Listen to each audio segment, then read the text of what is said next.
আজ আপনাদের ইয়েমেনের একটি ছোট্ট মেয়ের জীবনে ঘটে যাওয়া এক নির্মম সত্য ঘটনা শোনাবো। এই বাচ্চা মেয়েটির গল্প আপনার জীবনকে বদলে দেবে কিনা আমি জানি না, তবে বদলে দিয়েছিল হাজারো ইয়েমেনি শিশুর জীবন। মুভিটি দেখার শেষে এক অন্যরকম অনুভূতি নিয়ে কিছুক্ষণ নিস্তব্ধ হয়ে বসেছিলাম, যার কারণটা আপনারা পুরো গল্পটা দেখার শেষেই বুঝতে পারবেন। হয়তো আপনারও একই অনুভূতি হবে, কারণ এটা শুধুই একটি সিনেমা নয়, এটা এমন এক সত্য যেটা যুগ যুগ ধরে ছিল, এখনো আছে। তো কথা না বাড়িয়ে চলুন মুভির মূল গল্পে যাওয়া যাক। মুভির শুরুতে আমরা একটি মেয়েকে চুপচাপ বসে থাকতে দেখতে পাই। এই মেয়েটির নাম হচ্ছে নুজুম, যাকে নিয়ে আমাদের এই মুভির গল্প। নুজুমের মা তার আঁচল থেকে কিছু টাকা বের করেন আর নুজুমকে বলে পরিবারের জন্য বাইরে থেকে রুটি নিয়ে আসতে। নুজুম তার বোরকাটি পরে নেয়। সে যখন বের হচ্ছিল তার হাজবেন্ড তাকে জিজ্ঞেস করে কোথায় যাচ্ছ। নুজুম কোনো উত্তর দেয় না। আপনারা ঠিকই শুনেছেন, নুজুমের বয়স 10 বছর এবং সে বিবাহিত। নুজুম রুটির দোকানে আসে। সে লাইনে দাঁড়িয়েছিল।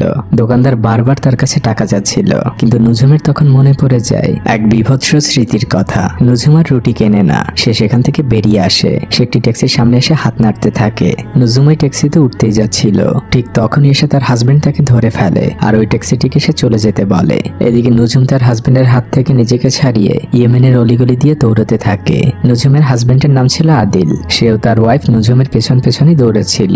বাচ্চা মেয়েটি প্রাণপণে ছুটেই চলেছে আর ফাইনালি সে তার হাজবেন্ডকে ফাঁকি দিতে সক্ষম হয়। নুজুম একটি ট্যাক্সিতে উঠে পড়ে। ড্রাইভার তাকে জিজ্ঞেস করে কোথায় যাবে। নুজুম বলে কোর্টে। ড্রাইভার কিছুটা অবাক হয়, কিন্তু সে নুজুমকে নিয়ে কোর্টের দিকেই যেতে থাকে আর ফাইনালি তারা কোর্টের সামনে পৌঁছায়। নুজুম ড্রাইভারকে টাকা বুঝিয়ে দিয়ে গাড়ি থেকে নামে। কোর্টের মুখে শত শত লোক ছিল। সেখানে অনেক চেকিং হচ্ছিল। বাচ্চা মেয়েটির ভয় করছিল, কিন্তু তারপরে সে সাহস নিয়ে কোর্টের মধ্যে ঢোকে আর হঠাৎই তার সাথে একজন মহিলার ধাক্কা লেগে যায়। নুজুম মাটিতে পড়ে যায়। মহিলাটি তাকে সান্ত্বনা দেয় আর বলে তুমি এখানে কেন এসেছো আর তোমার সাথে কেউ আসেনি। নুজুম বলে না, আমি একাই এসেছি। আমি একজন বিচারককে খুঁজছি। মহিলাটি বলে এখানে তো অনেক বিচারক রয়েছে, তুমি কাকে খুঁজছো। নুজুম বলে আমি জানি না। মহিলাটি নুজুমকে বলে আমি তোমাকে সাহায্য করছি। এরপর তারা দুজন মিলে একটি কোর্টের এজলাসে আসে। সেখানে একটি বিচার চলছিল। বাচ্চা মেয়ে নুজুম অবাক চোখ নিয়ে সবকিছু দেখছিল। এখানে মূলত ওই মহিলাটিরই একটি মামলার বিচার চলছিল। তার হাজবেন্ড তাকে মারধর করে, এমনকি তার সন্তানদের কোনো খোঁজ খবর নেয় না। তাই মহিলাটি আদালতের শরণাপন্ন হয়েছেন। বিচারককে তিনি তার স্বামীর করা আঘাতের চিহ্নগুলো দেখান। ওই দিনের মতো কোর্ট মুলতবি হয়। সবাই কোর্ট থেকে বেরিয়ে যায়, শুধুমাত্র নুজুম ছাড়া। বিচারক বের হতেই যাচ্ছিলেন। তিনি নুজুমকে দেখে দাঁড়িয়ে যান আর নুজুমকে তিনি জিজ্ঞেস করেন তুমি কেন বসে আছো। নুজুম তাকে বলে আমি ডিভোর্স চাই। বিচারক যেন নিজের কানে ভুল শুনলেন। তিনি নুজুমকে জিজ্ঞেস করেন তুমি কি বললে, আবারও বলো। নুজুম আবারও বলে আমি ডিভোর্স চাই। বিচারক বলেন তুমি তো বাচ্চা একটা মেয়ে, তোমার বিয়ে হয়েছে। নুজুম বলে হ্যাঁ। বিচারক তখন খুব আগ্রহ নিয়ে বলেন তুমি তোমার পুরো গল্পটা আমাকে খুলে বলো। ঘটনা এখান থেকে চলে যায় সেই রাতে যেদিন নুজুম এই পৃথিবীতে প্রথম এসেছিল। নুজুমের জন্ম হয়। তার বড় বোন তাকে কোলে নেয় আর তার মায়ের কথা অনুযায়ী একটি কাপড়ে পেঁচিয়ে রাখে। ভাই স্বামী এসে জিজ্ঞেস করে আমাদের বোনের কি নাম দিয়েছো। বড় বোন জানায় নুজুম, যার অর্থ হচ্ছে আকাশের তারা। এভাবেই বাচ্চা মেয়ে নুজুম বড় হচ্ছিল। সে সারাদিন তার বাবার কাঁধে ঘুরে বেড়ায়, হাসি খুশি ছোট্ট একটি বাচ্চা মেয়ে, যাকে দেখলে সবারই মন ভালো হয়ে যেত। নুজুমদের পরিবারের সবাই একসাথেই কাজ করত। বাবাতে কাজের জায়গায় নুজুমকে নিয়ে আসতো আর নুজুমদার ছোট ভাই স্বামীর সাথে সবসময় খেলাধুলা করত। এভাবেই অনেক হাসি খুশির মধ্যেই পাহাড়ে ঘেরা সুন্দর গ্রামে তাদের জীবন কাটছিল। নুজুমদের পরিবার মূলত ভেড়া পালন করত।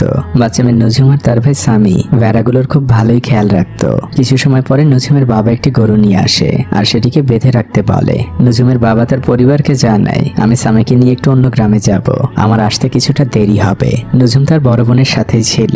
অন্যদিকে স্বামী একটি নতুন বাসায় এসেছে। স্বামীকে দেখে একজন মহিলা জড়িয়ে ধরেন আর অনেক আদর করতে থাকেন। মূলত ইনি হচ্ছেন স্বামী আর নুজুমের মা। তিনি রাগ করে তার বাবার বাড়িতে চলে এসেছেন। তাই নুজুমের বাবা তাকে বুঝিয়ে নিয়ে যাওয়ার জন্য এসেছে। আর এই বিষয়গুলি নুজুমের বাবা তার শ্বশুরের সাথে বলছিল। তার শ্বশুর নুজুমের বাবাকে বলে শুনেছি তুমি আরেকটি বিয়ে করেছো আর তোমাকে যৌতুক হিসেবে যে গরুটি দিয়েছিলাম সেটিও তুমি বিক্রি করে দিয়েছো। তখন নুজুমের বাবা বলে আমার বিয়েতে আমার কোনো হাত ছিল না। স্বামীর মা রাগ করে এখানে আসার পরে আমার বাবা জোর করে তার ভাতিজির সাথে আমাকে বিয়ে দিয়ে দিয়েছিল, আমি জানতামও না। আর নুজুমের মায়ের জন্য আমি নতুন একটি গরুও কিনেছি। তখন লোকটির শ্বশুর বলে তোমাদের বিষয়ে আমি কিছু বলবো না। যদি নুজুম স্বামীর মা তোমার সাথে যেতে চায় আমার কোনো আপত্তি নেই। অন্যদিকে দেখা যায় একটি ছেলে এসে জিজ্ঞেস করছে তোমাদের বাবা কোথায়। নুজুমের বড় বোন জানায় সে বাইরে গিয়েছে।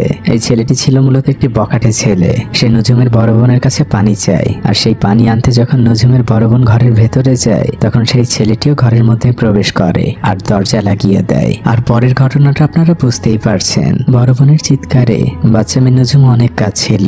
কিন্তু তার কান্না শোনার মতো কোনো মানুষ তখন সেখানে ছিল না। দৃশ্য পরিবর্তন হয়। নুজুমদের পুরো পরিবার তাদের সবকিছু নিয়ে পাহাড় বেয়ে নিচের দিকে নামতে থাকে। তারা মূলত এই গ্রাম থেকে চিরদিনের জন্য চলে যাচ্ছে।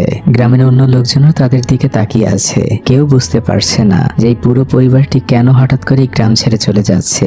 একটি ভাঙাচোরা জিপ গাড়ি তাদের জন্য অপেক্ষা করছিল। তারা সবাই এসে ওই জিপ গাড়িতে ওঠে।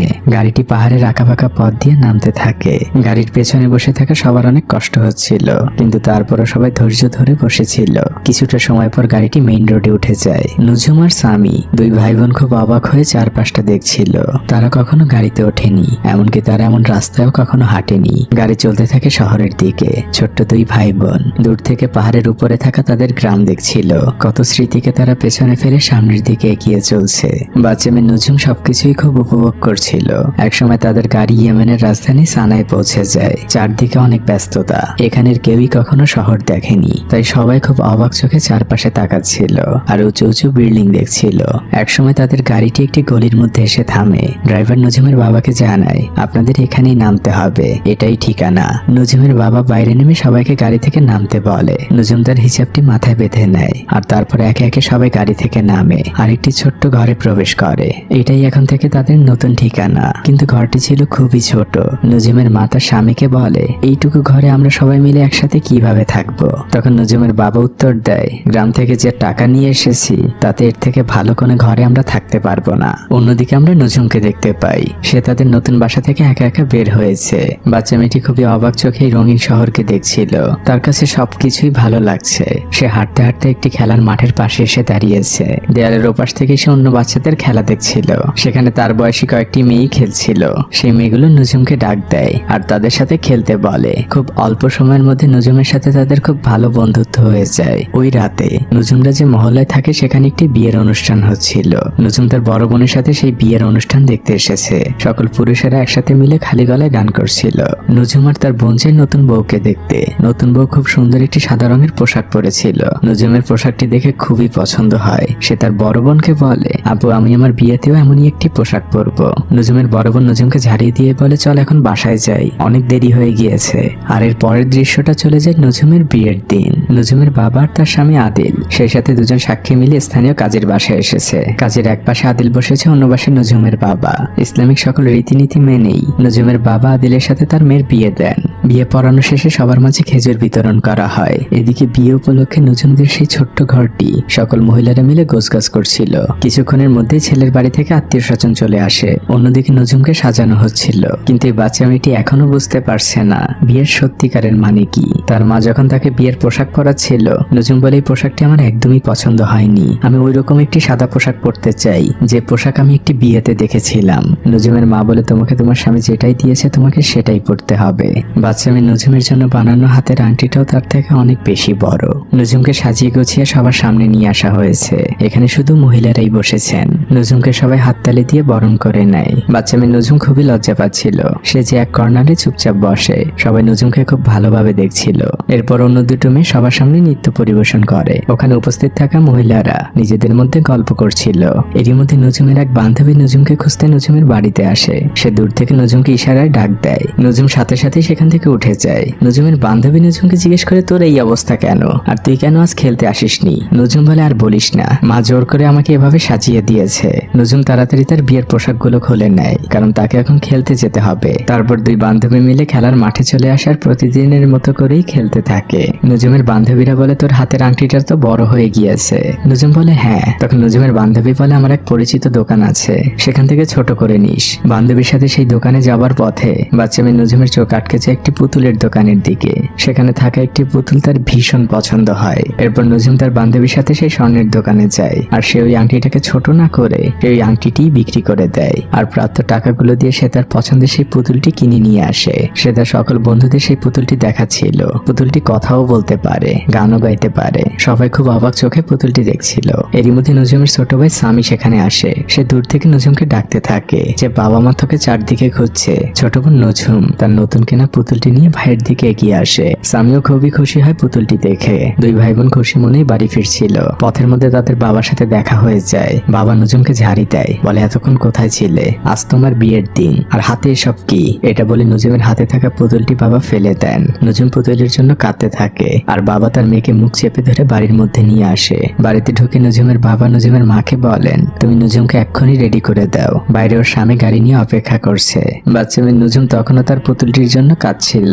তখন মা তার মেয়েকে বুঝায়, মা আমাদের মেয়েদের জীবনটাই এমন, একটা সময় পর আমাদের স্বামীর ঘরে চলে যেতে হয়। এরই মধ্যে অন্য একটি বাচ্চা মেয়ে এসে নজুমকে তার পুতুলটি ফিরিয়ে দিয়ে যায়। পুতুল পেয়ে নজুম অনেক খুশি। এরই মধ্যে তার বাবা এসে তাকে নিয়ে যায় আর তাকে গাড়িতে উঠিয়ে দেয়। নজুমের বাবা আদিলকে বলে, আমার মেয়েটাকে তুমি দেখে রেখো। আদিল নজুমের বাবাকে কথা দেয়। এরপর সবার কাছ থেকে বিদায় নিয়ে গাড়ি চলতে শুরু করে। নজুম তখনও তার কোলে পুতুলটি চেপে ধরে বসেছিল। বাচ্চা মেয়েটি জানালা দিয়ে বাইরে তাকিয়ে আছে। আর তখনই তার পাশের একটি গাড়িতে সে তার ছোট ভাই সামিকে দেখতে পায়। সামি অন্যান্য বাচ্চাদের সাথে কাজে যাচ্ছে। বোন তার ভাইকে দেখে চিৎকার করে ডাকতে থাকে, কিন্তু নজুমের আওয়াজ ওই জানালার কাজ ভেদ করে বাইরে আসতে পারে না। গাড়ি চলতে চলতে শহর থেকে এক প্রত্যন্ত গ্রামে চলে এসেছে। আদিলদের পুরো পরিবার আগে থেকেই অপেক্ষা করছিল।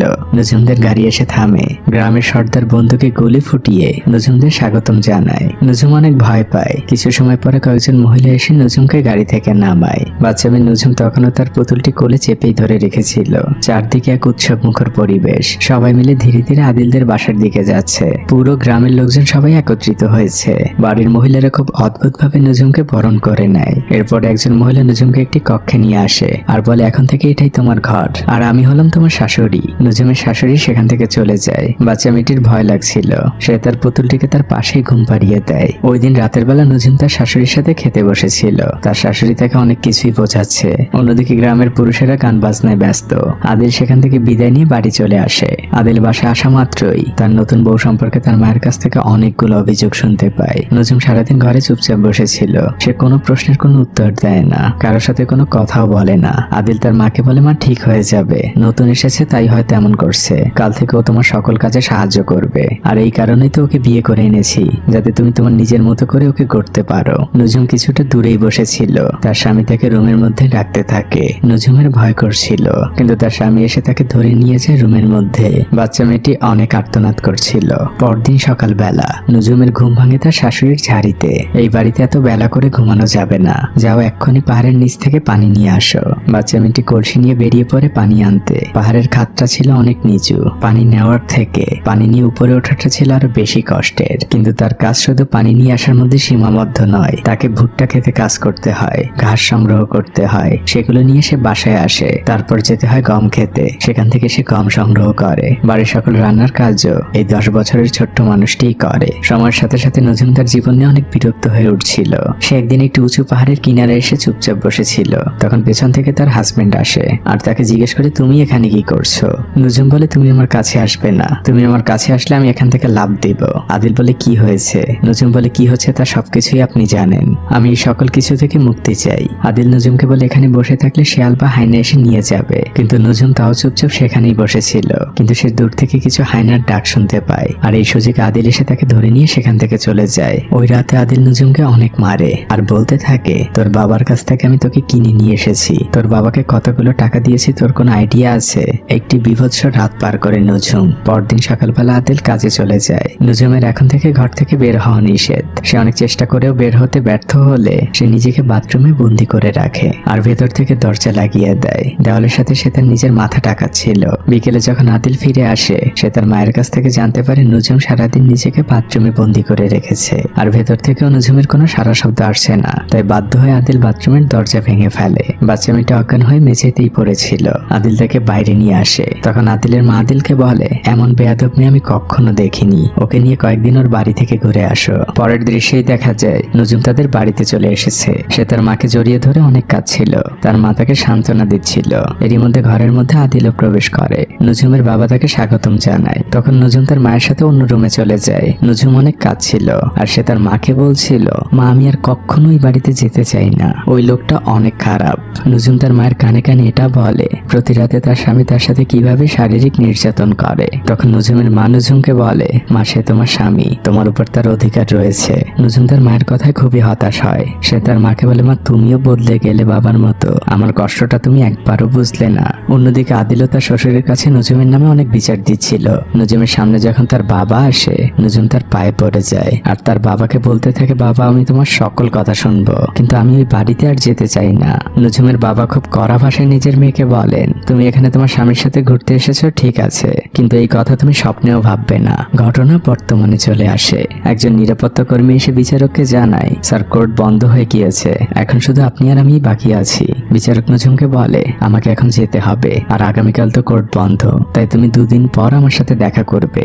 আমি তোমার মামলাটা দেখব, তবে মনে হয় না কোনো ফল আসবে, কারণ আমাদের দেশে বাল্য বিবাহ নিয়ে কোনো আইন নেই। বিচারক বেরিয়ে যান। বাইরে তার গাড়ি অপেক্ষা করছিল।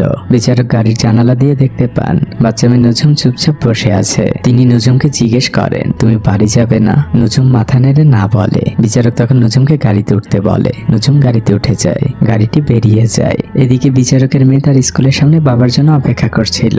বিচারকের মেয়ে আসলে নজুমেরই বয়সী, বরং নজুমের থেকে 1 বছরের বড়। বিচারক দুজনকে পরিচয় করিয়ে দেয়, এ হচ্ছে নজুম আর এ হচ্ছে আমার মেয়ে সানা। তারা বাড়িতে চলে আসে। বিচারক তার মেয়ে সানাকে বলে, তুমি নজুমকে নিয়ে উপরে তোমার ঘরে যাও। সানা নজুমকে ডাক দেয় আর বিচারক চলে যান তার ওয়াইফের কাছে। সে তার ওয়াইফকে নজুমের বিষয়ে সংক্ষেপে খুলে বলে। এটা শুনে বিচারকের ওয়াইফ খুবই ক্ষেপে যান। সে তার স্বামীকে বলে, তুমি একটি বিবাহিত মেয়ের সাথে আমার মেয়েটাকে একই রুমে রেখেছো।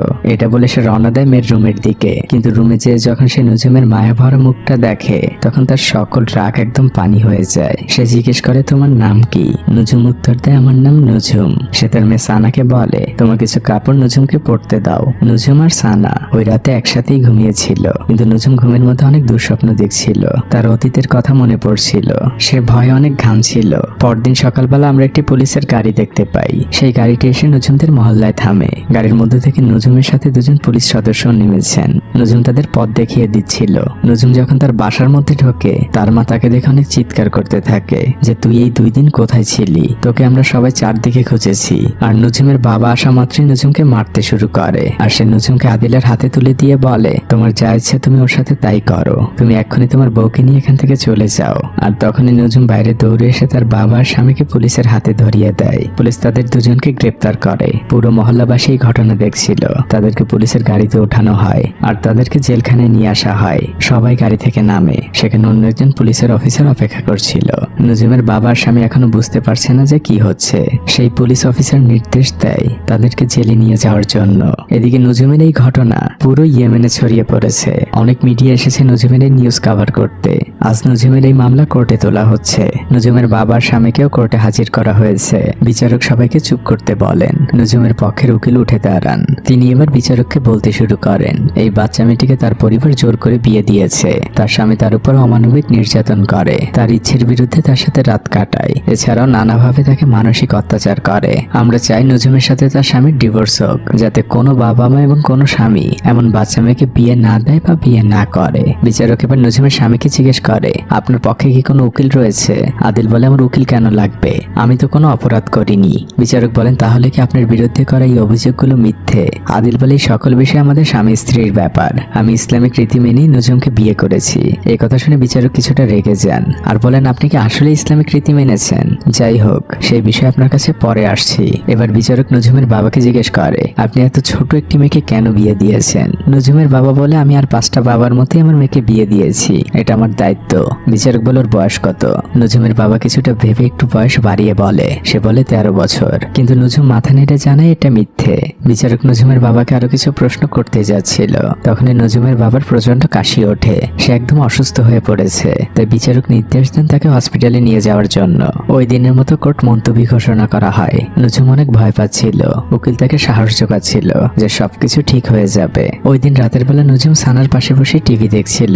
হঠাৎ করে খবরে নজুমের সেই নিউজ দেখানো হচ্ছিল। বাচ্চা মেয়েটি অনেক লজ্জা পেয়ে সেখান থেকে উঠে চলে যায়। সানার মা এসে সানাকে অনেক বকাবকি করে যে, তুমি নজুমের সামনে কেন এই নিউজ দেখছো? অন্যদিকে স্বামী যেখানে কাজ করে তার মালিক পত্রিকায় নজুমের নিউজ পড়ছিল। লোকটি ফোনে কথা বলতে বলতে সেখান থেকে চলে যায়। এই সুযোগে স্বামী সেই পত্রিকার অংশটুকু ছিঁড়ে নিজের পকেটে ভরে নেয়। স্বামী যখন গ্রামে ফিরে সেই পত্রিকার ছেঁড়া অংশটুকু খোলে, সে সেখানে তার বাবার ছবি দেখতে পায়। দৃশ্য পরিবর্তন হয়। পরদিন আবারও কোর্ট শুরু হয়েছে। বিচারক আজও নজুমের বাবাকে জিজ্ঞেস করে, আপনার মেয়ের বয়স কত? নজুমের বাবা আজ বলে, আমি জানি না। বিচারক বলেন, এত অল্প বয়সে কেন মেয়েটার বিয়ে দিলেন? নজুমের বাবা বলে, আমাদের গ্রামে এটা খুবই স্বাভাবিক বিষয়। নজুমের বয়সে অনেক মেয়েরই বিয়ে হয়ে গিয়েছে, আর এই বিষয়টি নিয়ে তো তাদের বাবা মাকে কখনো কাঠগড়ায় দাঁড়াতে হয়নি, আমাকে কেন দাঁড়াতে হলো? বিচারক এবার এবার জিজ্ঞেস করেন, বাচ্চা মেয়েটির এত তাড়াতাড়ি বিয়ে দেওয়ার পেছনে কি কোনো কারণ রয়েছে? নজুমের বাবা বলে, ভয়। আমি ভয় পাচ্ছিলাম, তাই বিয়ে দিয়েছি। বিচারক জিজ্ঞেস করেন, কি সেই ভয়? নজুমের বাবা কিছুটা ইতস্ত হয় আর চারপাশে তাকিয়ে বিচারককে বলে, আমি এত মানুষের সামনে সেটা বলতে পারবো না, আমি সেটা শুধুমাত্র আপনাকেই বলতে চাই। বিচারক নজুমের পরিবারের বাইরে সবাইকে কোর্ট থেকে বাইরে বেরিয়ে যেতে বলে। সবাই বেরিয়ে যায় আর কোর্টের দরজা বন্ধ করে দেওয়া হয়। নজুমের বাবা এবার বিচারককে বলে, আমি ভয় পাচ্ছিলাম, নজুমের ভাগ্যেও যদি আমার বড় ভাইয়ের মতোই কিছু ঘটে। এই কথা বলার মাঝেই আদিলদের সেই গ্রামের সর্দার অস্ত্র নিয়ে ঢুকে যায় কোর্টের মধ্যে। সে বিচারককে ঝাড়ি দিতে থাকে যে আপনি কোন আইনে আদিলকে এখানে আটকে রেখেছেন। বিচারক গ্রাম প্রধানকে শান্ত হতে বলেন। গ্রাম প্রধান বিচারককে বলে, আমি এখন আদিল আর তার ওয়াইফকে এখান থেকে নিয়ে যাব আর গ্রামে নিয়ে আমার মতো করেই তাদের বিচার করব।